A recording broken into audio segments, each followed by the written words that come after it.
Your resume seems embellished, the interviewer said dismissively. I doubt you've actually handled major accounts like these.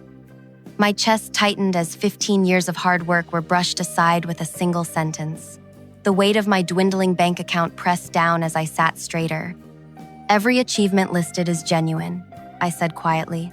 The market expansion strategy I developed. Anyone can write numbers on paper.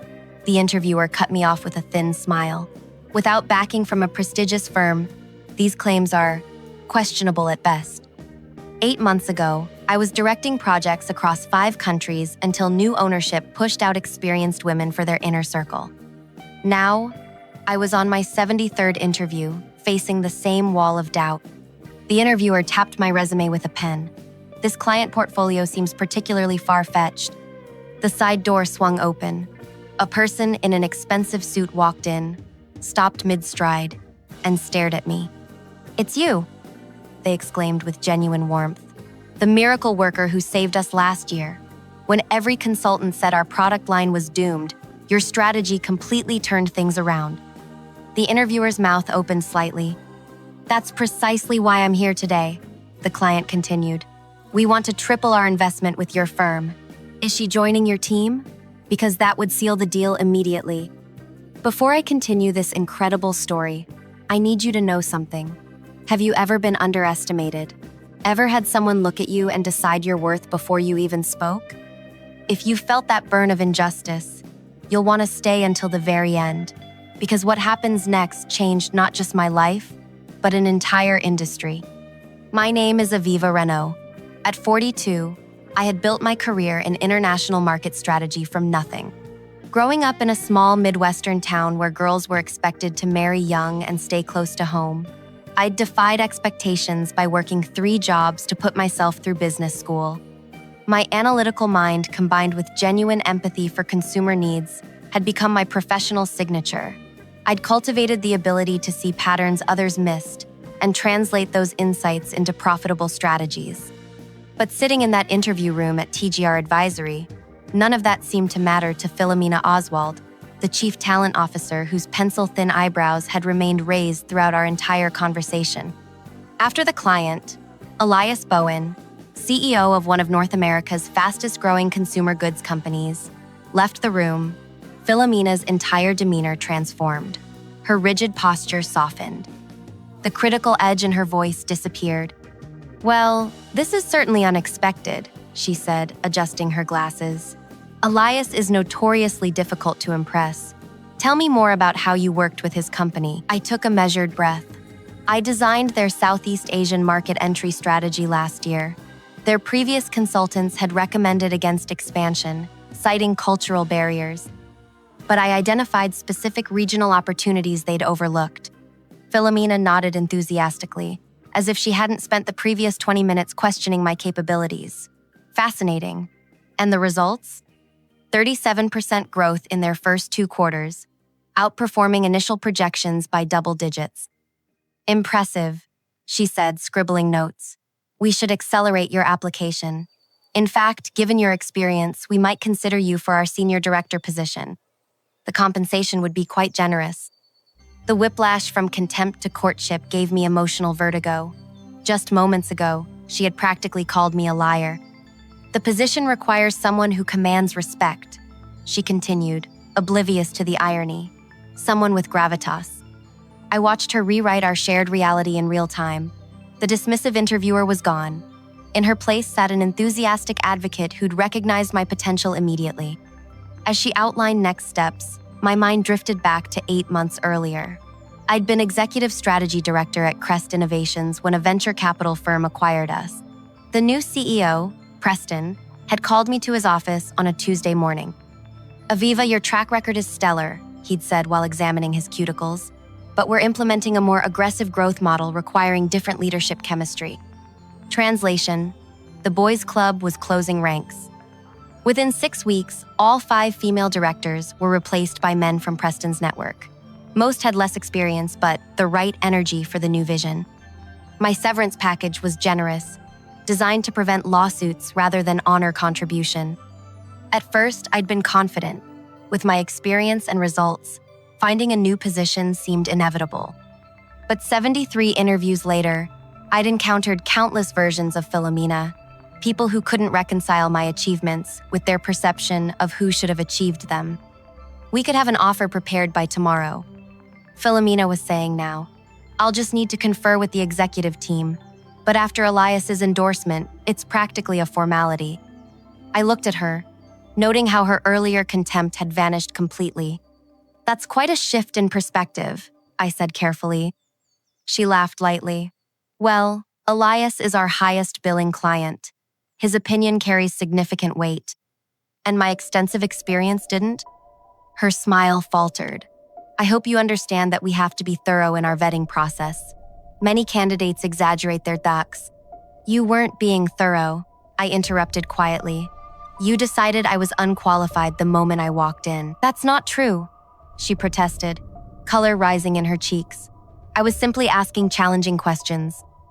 You called my achievements far-fetched and questionable. Those weren't questions, they were accusations. Philomena straightened papers that didn't need straightening. Perhaps there was a miscommunication, but what matters now is that we're very interested in bringing you on board. I gathered my portfolio slowly. I appreciate that. When can I expect to hear about next steps? Her relief was palpable. I'll call you personally by tomorrow afternoon. As promised, Philomena called the next day with an offer significantly above the advertised salary range. I requested the weekend to consider it, which she granted enthusiastically. That weekend changed everything. Saturday morning, I sat at my kitchen counter staring at the offer letter. The compensation would solve my immediate financial concerns, but something felt wrong. I thought about all the qualified people, particularly women over 40, who'd been dismissed without an Elias to champion them. My phone chimed with a message from Nishtha Dar, my former colleague from Crest Innovations. We'd been meeting monthly for coffee since the acquisition. Still on for tomorrow? Have news, her text read. The next morning at our usual cafe, Nishtha radiated excitement. At 56, she had an energy that belied her age and wisdom that reflected her 3 decades in business intelligence. I've been consulting with 3 former Crest clients, she revealed. They all asked the same thing. Why isn't there a firm that combines data intelligence with cultural insight? The big firms have the numbers but miss the human element. I nodded, remembering how often our recommendations at Crest had been challenged by executives who couldn't see beyond spreadsheets. So, I've been thinking, Nishtha continued, leaning forward. What if we created that firm? You, me, maybe bring in Yara for her digital expertise. Yara Okonkwo had been our digital transformation lead at Crest, another casualty of the acquisition. You mean start our own company? I asked. Exactly. Between us, we have contacts across 4 continents. My severance is still intact, and I'm guessing yours is too. I pulled out the TGR offer letter and slid it across the table. Nishtha scanned it and whistled. Impressive figure, but your face tells me you're not thrilled. The interviewer spent 20 minutes telling me my experience wasn't credible until their client walked in and recognized me. And now they're desperate to hire you, Nishtha said, understanding immediately. Classic. If I take this job, I'm entering another company where my value is determined by who validates me, not what I've accomplished. Nishtha handed back the letter. So what's your alternative? For the first time in months, energy surged through me. Maybe you just suggested it. Over the next 3 hours, we sketched the outline of what would become Prism Strategies. Our vision, a consultancy specializing in markets the big firms considered challenging, regions they typically approached with Western-centric models that missed crucial cultural nuances. By Monday morning, I had drafted a respectful decline to TGR and scheduled calls with Yara and 2 other former colleagues who'd been sidelined during the Crest acquisition.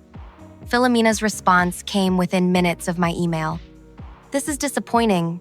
Perhaps we can increase the compensation package? Elias specifically asked about you this morning. I replied that my decision wasn't about money, thanked her for her time, and closed my laptop with a finality that felt liberating. The first 6 months of building Prism were the most challenging and rewarding of my career. Nishtha, Yara, and I pooled our severance packages as startup capital. We worked from Nishtha's converted garage, using our industry connections to secure initial meetings. Our first breakthrough came unexpectedly. Damon Reeves, a mid-level manager at a consumer electronics company, had been in one of my workshops years earlier.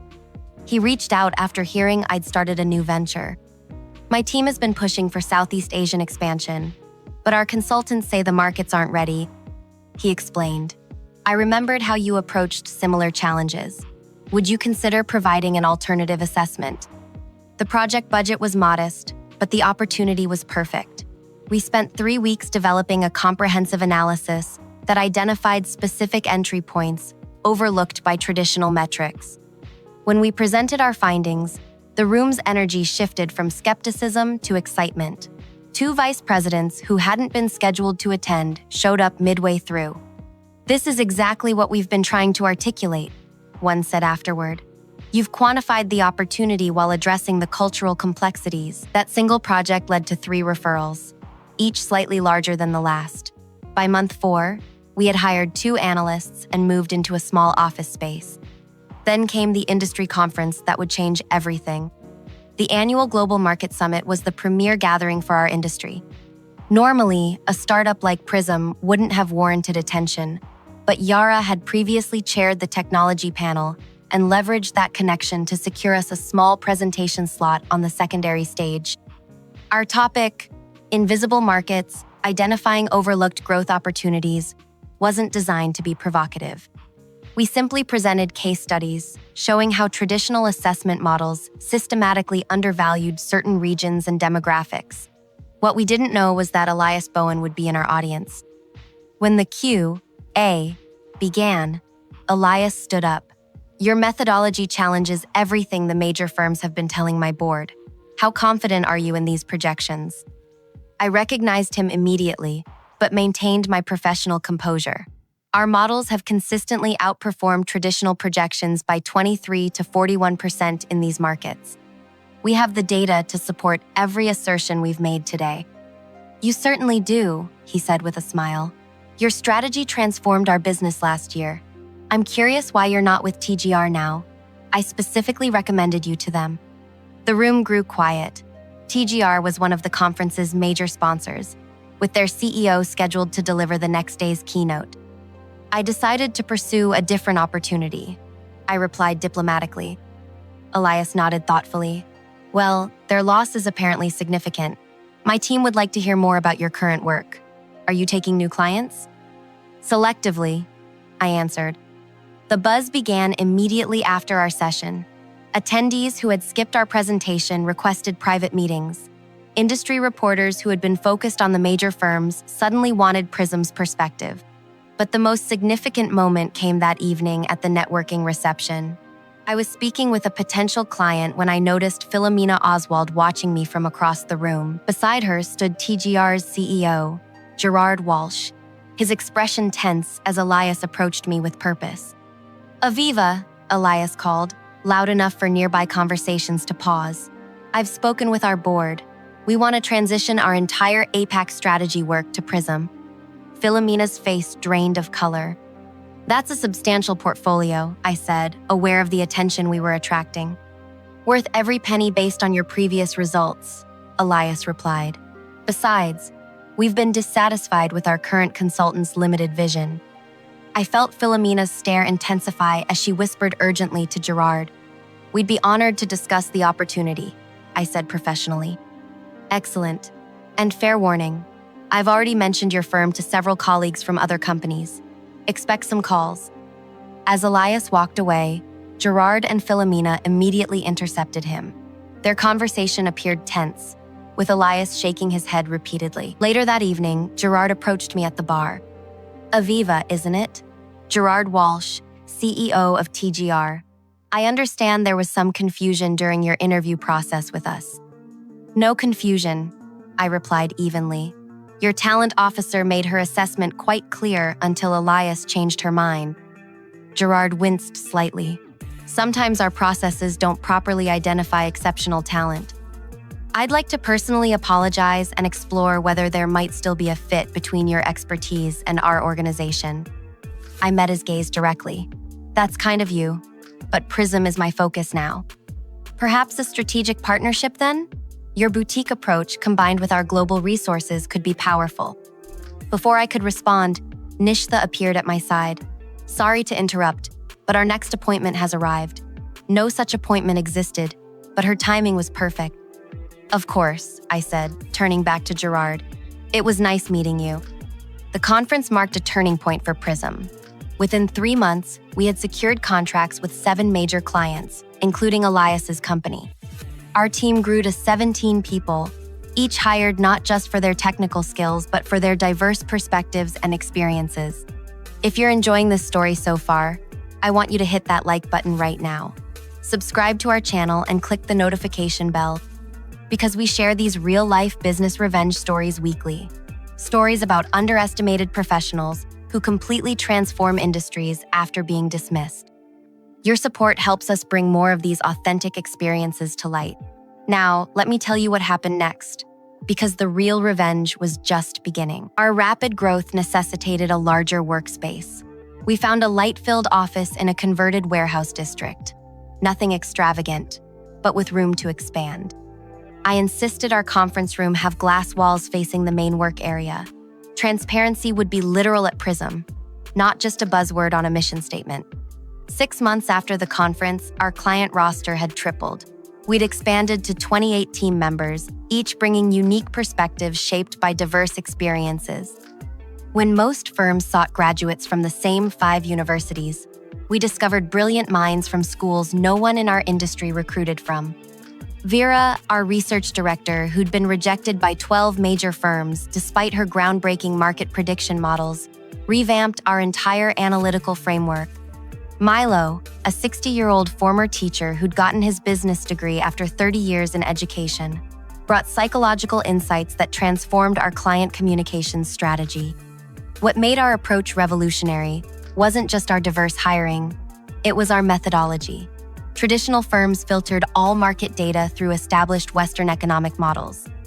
We inverted the process, examining markets through local cultural contexts first, then applying economic analysis. The results consistently outperformed industry standards by staggering margins. One Tuesday morning, 13 months after founding Prism, Yara burst into my office, waving her tablet. "You need to see this," she said, placing it before me. The industry newsletter headline read, "TGR launches new division, Horizon Markets." The article detailed how TGR was creating a specialized unit focused on undervalued international markets with unique cultural considerations, nearly identical language to Prism's marketing materials. "They're copying our entire model," Yara said, crossing her arms. I skimmed the article, and guess who's heading the division? Who? Philomena Oswald. Yara's eyes widened. The same woman who said your experience wasn't credible, the very same. Later that day, Nishtha discovered something even more concerning.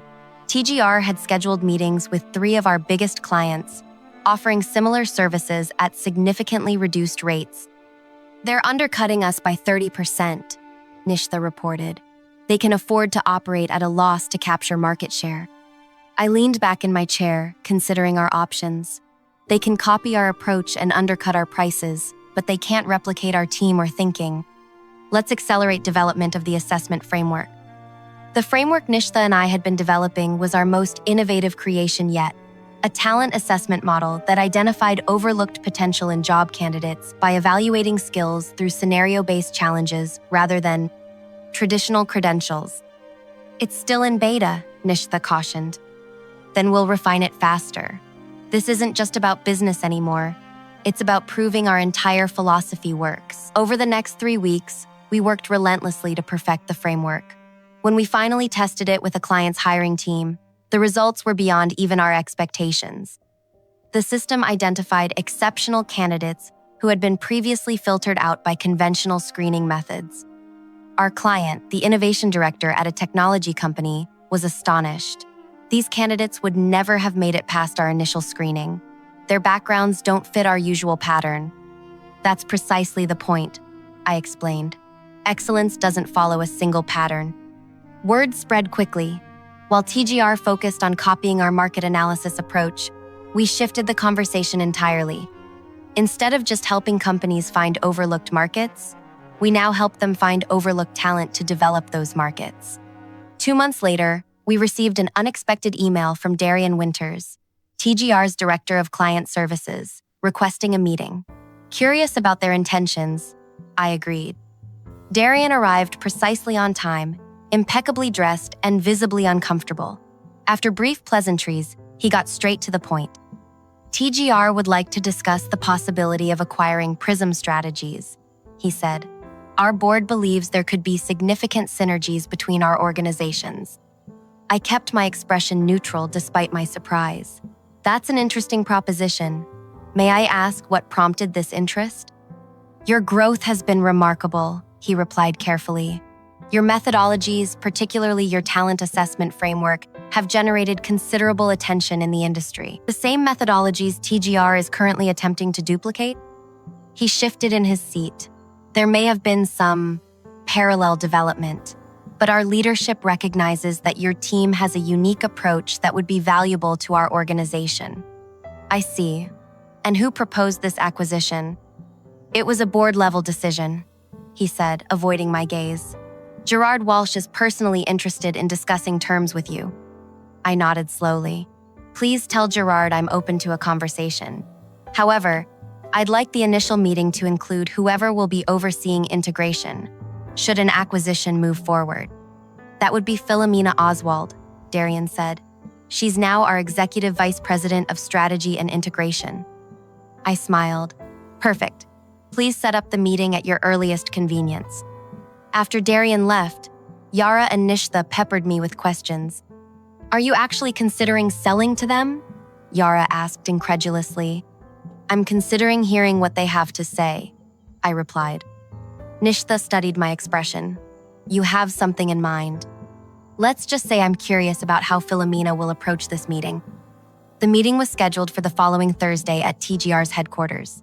I arrived 15 minutes early, accompanied by Nishtha and our recently hired legal counsel, Imani. The receptionist guided us to a large conference room, where Gerard Walsh greeted us warmly, while Philomena stood slightly behind him, her smile not quite reaching her eyes. Aviva, wonderful to meet again, Gerard said. Thank you for considering our proposal. Thank you for your interest in Prism, I replied. I believe you know Nishtha Dar, my co-founder and chief intelligence officer, and this is Imani Okeke, our general counsel. After introductions, we settled around the table. I noticed Philomena had positioned herself directly across from me. Before we begin, I said, I'd like to understand TGR's vision for Prism post-acquisition, specifically how you see our methodologies and team integrating with your existing structure. Gerard nodded to Philomena, who straightened her posture before speaking. We envision Prism becoming our innovation hub, she said smoothly. Your methodologies would be scaled across our global operations, while your core team would lead knowledge transfer to our existing departments. And our talent assessment framework, the one that identifies overlooked candidates? A fascinating initiative, Philomena replied, though we'd need to align it with our established recruitment parameters to ensure quality consistency. I noted how carefully she avoided acknowledging the framework's purpose, to challenge those very established parameters. Could you elaborate on what you mean by quality consistency? I asked. She smiled tightly. TGR has built its reputation on a certain caliber of professional. While we appreciate fresh perspectives, we must maintain the standards our clients expect. Interesting, I said. And who would oversee this alignment process? My division would handle integration, Philomena replied. We'd work closely with your team during transition, though ultimately all hiring decisions would follow TGR's established protocols. Gerard jumped in. We're prepared to make a very generous offer, Aviva. Your team would receive significant retention bonuses, and you personally would have a senior leadership position. Reporting to? I asked. Philomena would be your direct supervisor, Gerard said. As EVP of Strategy and Integration, she oversees all specialized divisions. I nodded thoughtfully. Thank you for clarifying. Before discussing numbers, I'd like to share something with you. I opened my laptop and turned it toward them. This is a time-lapse visualization of market performance for clients who've implemented our recommendations over the past 18 months compared to industry averages.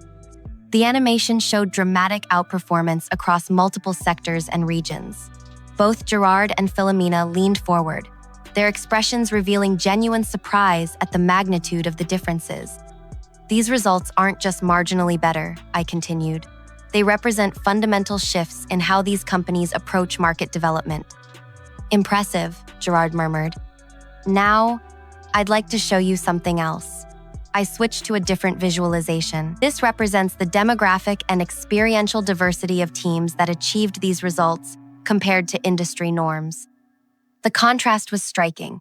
Prism's methodology had assembled teams that looked nothing like the homogeneous groups typically found in consulting firms. Our success isn't despite our different approach to talent. It's because of it. I explained. We don't succeed by making everyone fit the same mold. We succeed by finding people whose unique perspectives reveal opportunities others miss. Philomena's expression tightened. While diversity initiatives are certainly important, TGR has specific standards that ensure client confidence. Are those the same standards that led you to dismiss my experience as far-fetched during our interview? I asked quietly. The room went silent. Gerard glanced at Philomena with raised eyebrows. I think there's been a misunderstanding about that interaction, Philomena said carefully. There's no misunderstanding, I replied. You decided my achievements weren't credible until a client validated them. And now you want to apply those same flawed judgments to my entire team. Gerard cleared his throat. Perhaps we should focus on the financial aspects of the potential acquisition. Actually, I said, I have a counter-proposal.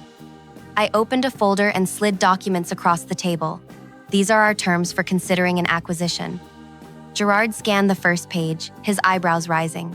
This is unconventional. So is our company?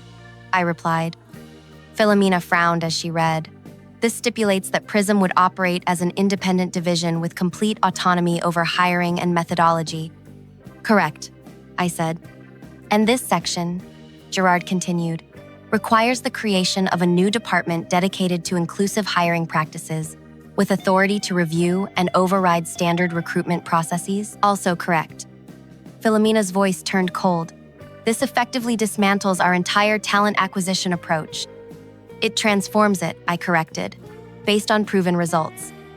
And you would personally oversee this department? Gerard asked, reaching the final page. Yes, with full executive authority and direct board reporting. Philomena placed the document down carefully. This is completely unacceptable. You're essentially demanding control over how TGR hires across the entire organization. I'm proposing a system that identifies excellence wherever it exists, I replied calmly, something your current approach consistently fails to do. Gerard looked troubled. Aviva, while your results are impressive, this goes far beyond a standard acquisition. You approached us because our different perspective creates exceptional value, I said. If you want that value, you need to embrace what makes it possible. We need to discuss this internally, Gerard said, gathering the papers. Of course, I replied. We'll await your response. 3 days later, Darian called to request another meeting. This time, Gerard arrived alone. Your conditions have created quite a stir, he said after we settled in my office. Philomena was strongly opposed. I'm not surprised. But our board reviewed your performance data, he continued. The results are undeniable. They've authorized me to continue negotiations with some modifications to your terms. He presented a counter-proposal that preserved most of my core requirements, but reduced the scope of the talent department's authority and extended the implementation timeline. This represents significant change for TGR, Gerard explained. The board needs reassurance that these new approaches will be implemented responsibly. And Philomena's position on this? I asked. Gerard hesitated. She's expressed reservations but will support the board's decision.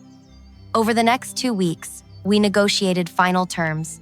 The agreement maintained my requirement for an independent, inclusive talent department with significant authority. The implementation timeline was extended, but with clear benchmarks to ensure progress. 1 month later, we announced the acquisition. The industry press covered it extensively, particularly the unconventional structure that preserved Prism's autonomy while transforming TGR's approach to talent. On my first official day at TGR headquarters, I arrived early to prepare for the all-hands meeting where Gerard would introduce me and announce the new talent initiative. As I arranged my presentation materials, Philomena entered the room. "Congratulations on your new position," she said coolly. "Thank you," I replied. "I'm looking forward to working together." She gave a thin smile. "I want to be clear about something. I may have been wrong about you specifically, but TGR's standards exist for good reasons. Not everyone who claims exceptional abilities actually possesses them." "I agree completely," I said. "That's why my department will focus on evidence-based assessment rather than assumptions. Just remember that client confidence depends on maintaining certain professional expectations." "Like dismissing candidates based on first impressions?" I asked. Her expression hardened. "I've been in this industry for 20 years. My judgment of talent has built this company's reputation. Then you'll appreciate that good systems improve with new data," I replied. "The data shows your judgment has missed extraordinary talent. My job is to fix that gap. We'll see how the board feels after 6 months of your experiments." "They're not experiments," I corrected her. "They're proven methodologies. But you're right about one thing. The results will speak for themselves." As executives and staff filled the auditorium an hour later, I stood beside Gerard at the side of the stage. Philomena sat in the front row, her expression carefully neutral. Gerard's introduction was brief but enthusiastic. When I took the podium, I surveyed the room of nearly 300 employees, noting their varying expressions from curiosity to skepticism. "Many of you are wondering why TGR acquired Prism," I began, "and why a company our size would demand such unconventional terms. The answer is simple: because excellence doesn't always look like what we expect." I advanced to my first slide, showing the same performance data I'd shared with Gerard and Philomena. These results weren't achieved by following traditional methods. They came from questioning assumptions about which markets matter, which strategies work, and most importantly, which people have valuable insights. I clicked to the next slide, showing side-by-side comparisons of traditional recruitment profiles versus the diverse backgrounds of Prism's top performers. The talent acquisition initiative I'll be leading isn't about lowering standards. It's about recognizing that we've been measuring the wrong things. We've confused credentials with capability, pedigree with potential. From the front row, Philomena watched with a tight expression. In the coming months, every hiring manager will learn new assessment techniques that identify excellence in unexpected places. Every rejection will require specific, evidence-based documentation explaining why the candidate couldn't perform the actual job functions. I paused, making eye contact with various people throughout the room. Some of you may be uncomfortable with this change. That's natural. But I'm not here to replace TGR's culture with Prism's. I'm here to help this company recognize talent it's been programmed to overlook. Talent that will drive unprecedented growth. As the presentation concluded and applause filled the room, I noticed Philomena slip out a side door. Our confrontation was far from over, but the transformation had officially begun. The following weeks brought expected resistance. Several senior managers complained that the new assessment requirements were burdensome and unnecessary. Philomena quietly supported their objections in management meetings. But everything changed 6 weeks later when our first cohort of new hires, all selected through the Inclusive Talent Framework, completed their initial projects. Their results outperformed traditional hires by measurable margins across every department. At the quarterly board meeting, I presented these outcomes alongside projections for continued improvement. The data was unambiguous. Identifying overlooked talent wasn't just morally right. It created competitive advantage. After my presentation, one board member turned to Philomena. "Why haven't we been hiring this way all along?" She had no answer. 3 months after that, TGR's client satisfaction scores reached their highest levels in company history. Our new approach to talent had transformed not just who we hired, but how we served clients. The most satisfying moment came 1 year after the acquisition. I was working late when Philomena appeared in my office doorway. "Do you have a minute?" she asked, her usual confidence noticeably absent. "Of course," I replied. gesturing to a chair. She sat down carefully. The Eastern Europe expansion project. The team you assembled, they identified opportunities no one else saw. They did excellent work. I agreed. One of the analysts, Teresa. I rejected her application twice before your system flagged her potential. Philomena paused. She's brilliant. Yes, she is. Philomena looked down at her hands. I've been reviewing all the candidates I rejected over the past 5 years who were later hired through your department. The pattern is disturbing. In what way? I consistently dismissed people who didn't fit a certain profile, regardless of their capabilities. She met my eyes directly, including you. I waited, letting her continue. I need to ask you something, she said. When you proposed this acquisition, was it always about changing how we identify talent? Was that your actual goal? I considered my answer carefully. When you dismissed my experience that day, you weren't just rejecting me. You were reinforcing a system that consistently overlooks certain kinds of excellence. My goal wasn't to become your boss or prove you wrong.